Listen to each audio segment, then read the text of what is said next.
I've been in academic environments in which it's considered normal for presenters to begin by declaring their biases. So, I'm happy to do that. I've spent 76 years developing my biases, and I've become quite fond of them. So I want to just share two of them with you. First, I am a practitioner. During nearly 40 years of full-time work, I had the opportunity to serve and lead in the public sector, the private sector, the nonprofit sector, and the academic sector. I was an attorney, I was a state government official, I was a high-tech park developer, a YMCA executive, president of 2 private universities, and CEO of 2 nonprofit organizations. I have the biases of a practitioner. I'll focus on getting things done. But while I'm a practitioner, my life has been enriched in many ways by studying and working at universities. I spent 12 years as a full-time student in 5 different universities in the United States, England, and Japan. During those years, I earned a bachelor's degree, a law degree, and a doctorate in higher education. In addition to being a student, I've served as the president of 2 private universities for a total of 11 years. So that adds up to 23 years in academia as a full-time student or a full-time administrator. During those years, I interacted with many scholars, and I have a lot of respect for good scholarship. I enjoy university life because I love to learn, and I love ideas. But what I love most about ideas is the opportunity to apply those ideas to make the world a better place. That's why I'm a practitioner at Harvard. I enjoy looking for ideas that can improve the quality of life and the productivity of the workplace. Second, I have a very strong bias in favor of servant leadership. In 1989, when I was 41 years old, a friend gave me a copy of Greenleaf's 1977 collection of essays, Servant Leadership, A Journey into the Nation's Legitimate Power and Greatness.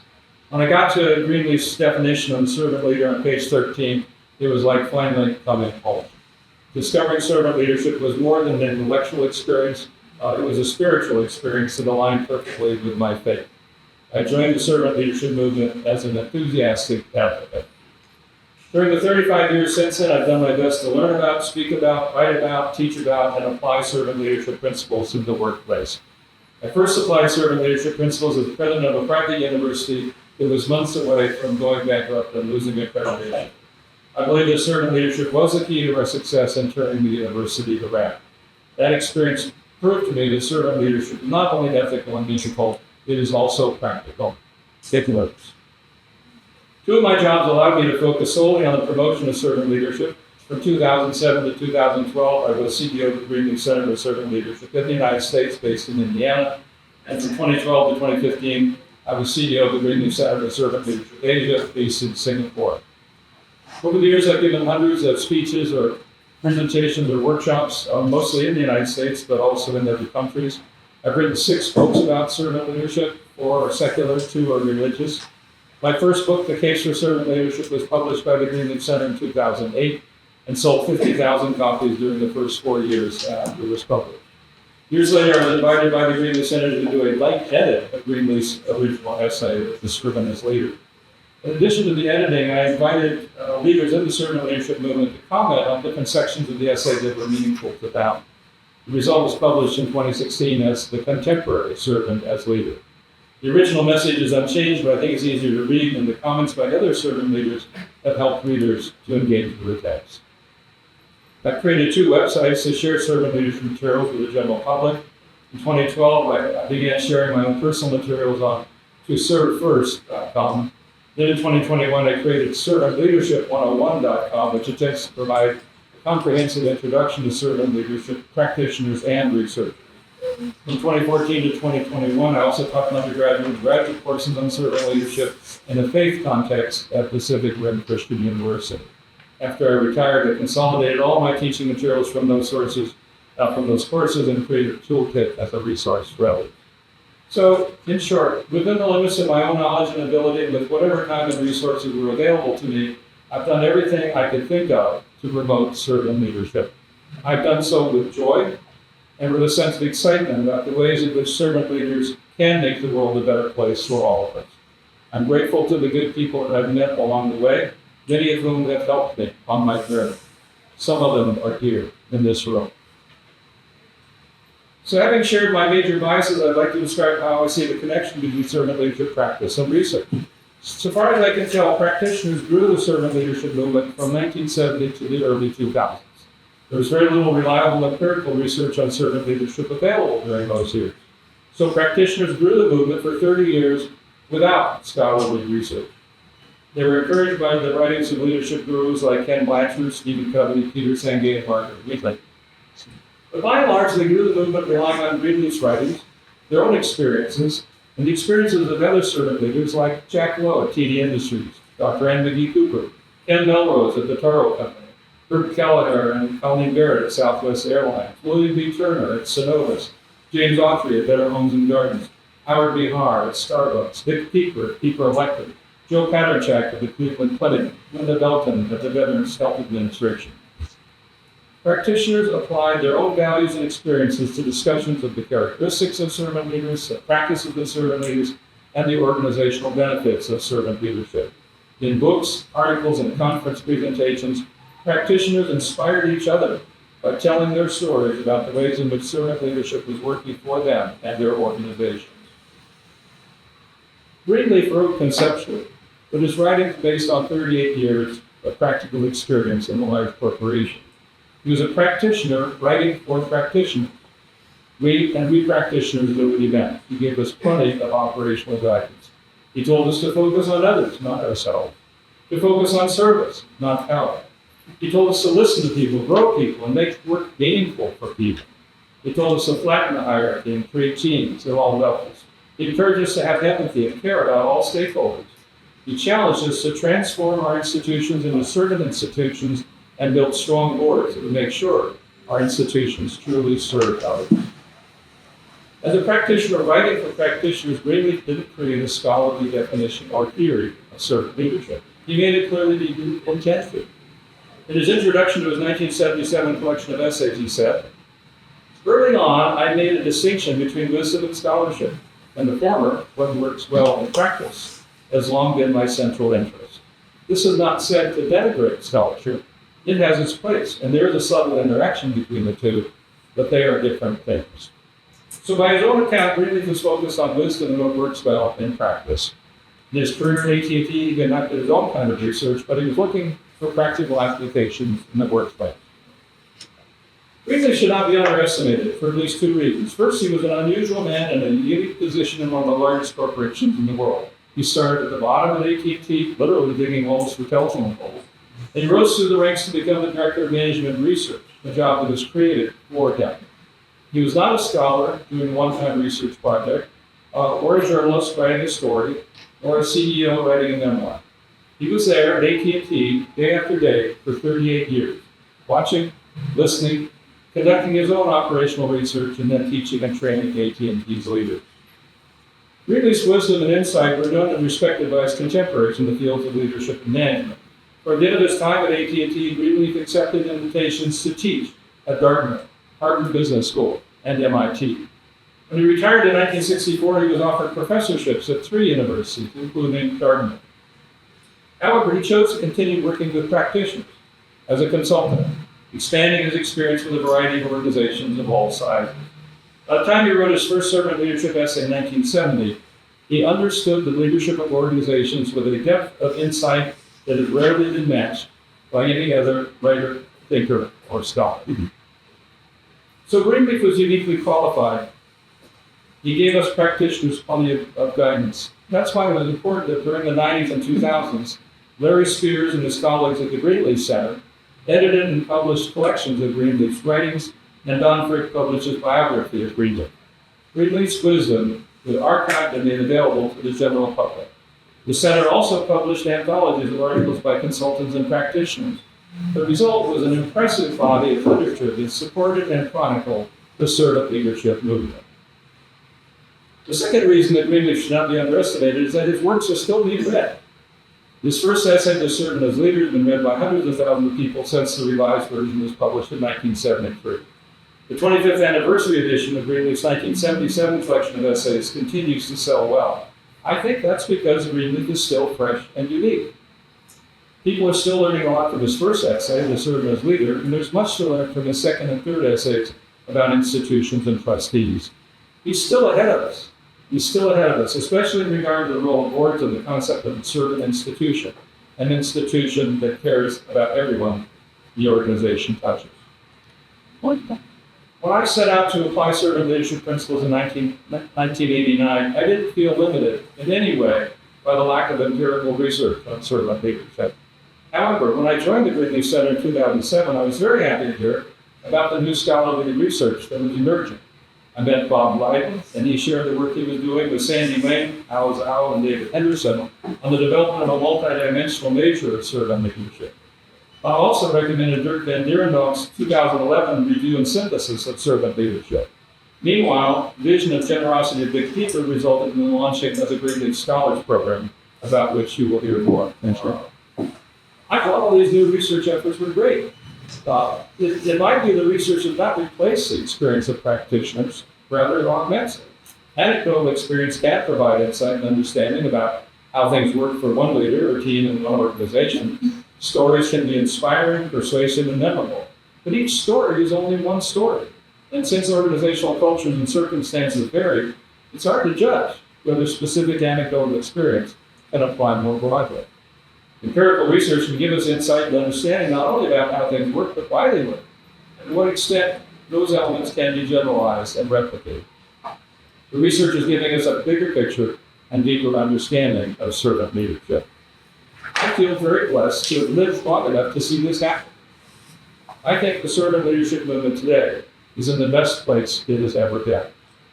We now have an array of evidence from practitioners and scholars that help us understand, apply, and advance servant leadership.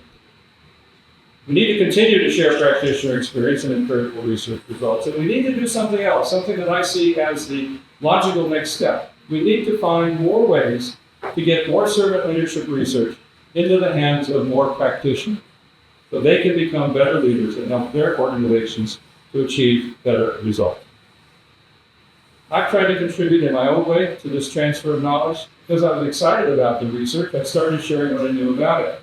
When I published a new edition of my book, The Case for Servant Leadership, in 2012, I included a brief summary of some of the research. I also featured Dirk van Dierendonck's 2011 review and synthesis of servant leadership in the appendix of the book as part of a discussion of servant leadership compared with other ideas about leadership. As the research grew, I asked Bob Lydon if he could give me a list of empirically rigorous articles that I could study and share with others. He was kind enough to do so. I put the list up on my personal website, toservefirst.com, and then the website of the Greenleaf Center in Singapore, when I became the CEO there in 2012. I'm grateful to Bob's graduate student, Meng Zhong, for his help in updating the list during the following years. In 2013, while I was at the Greenleaf Center in Singapore, we invited Bob Lydon, Sandy Wayne, and graduate students Shen Wei Liao and Jun Fan Wu to conduct research among employers and their managers at 10 different organizations in Singapore.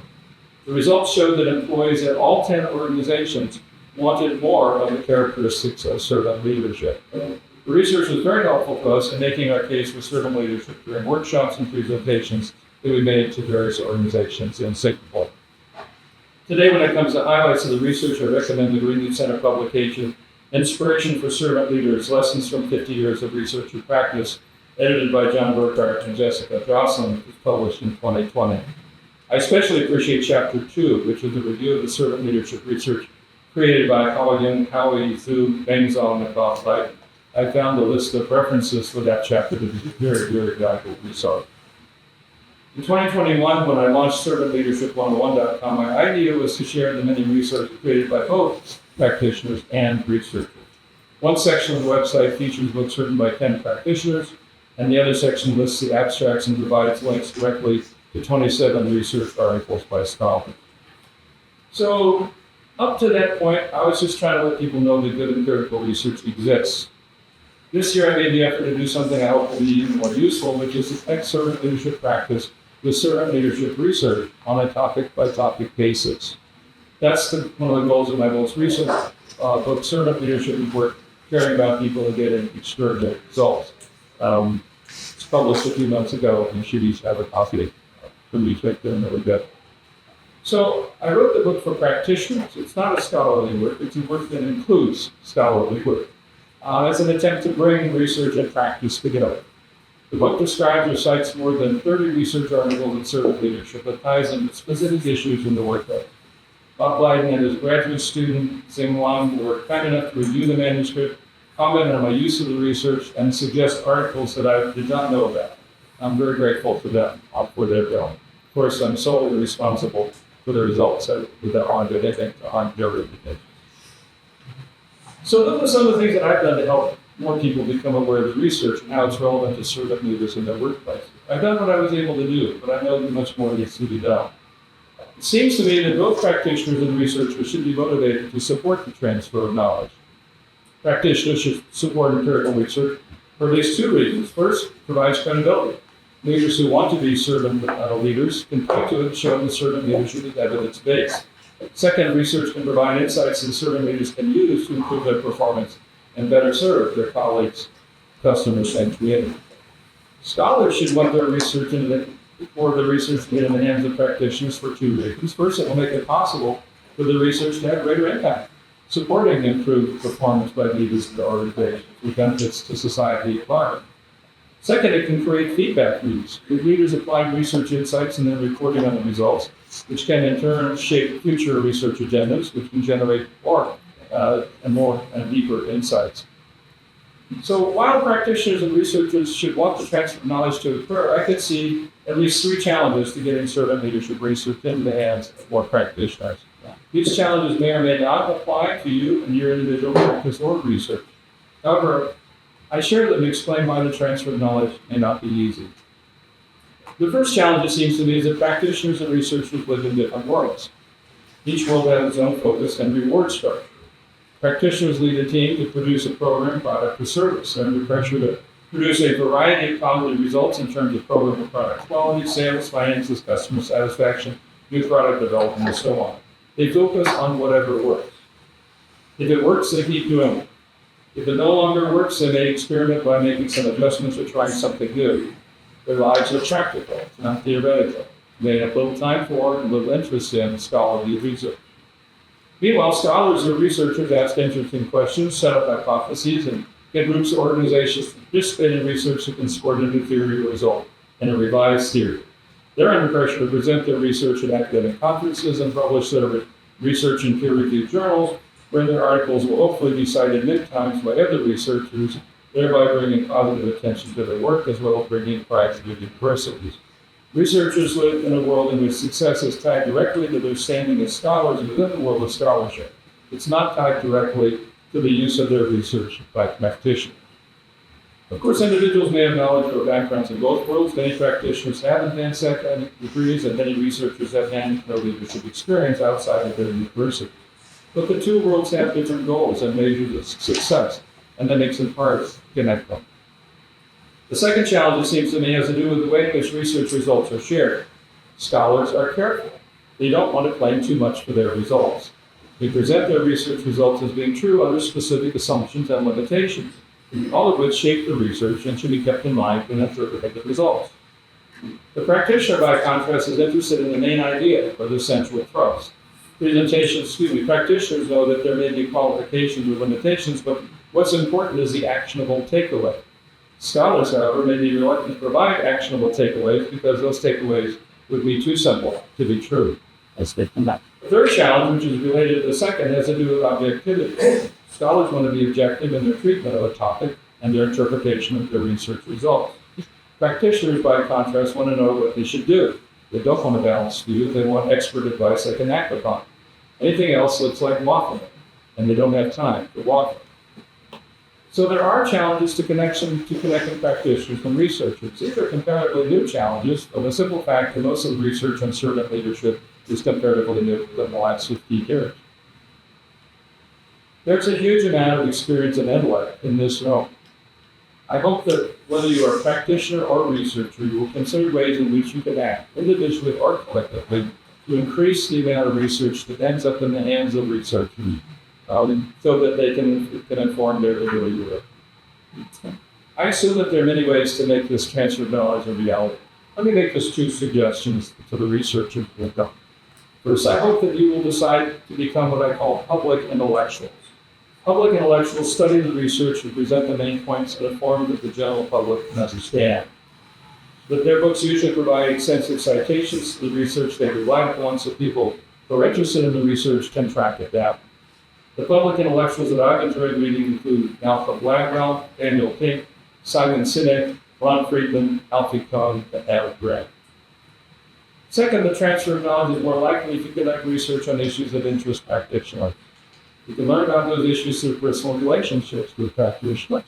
You can establish these relationships when you conduct research or serve as a consultant at various organizations, or through friendships developed at conferences or the activities of professional associations.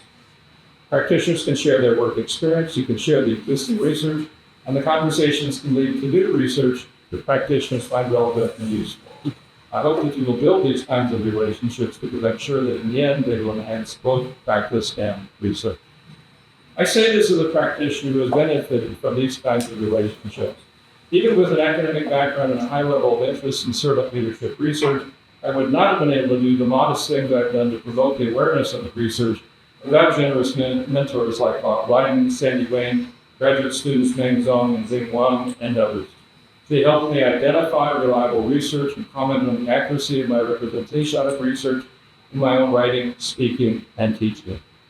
They have been an immense help to me, and I'm truly grateful. I encourage you to do for others what Bob and Sandy and their colleagues have done for me. Thank you.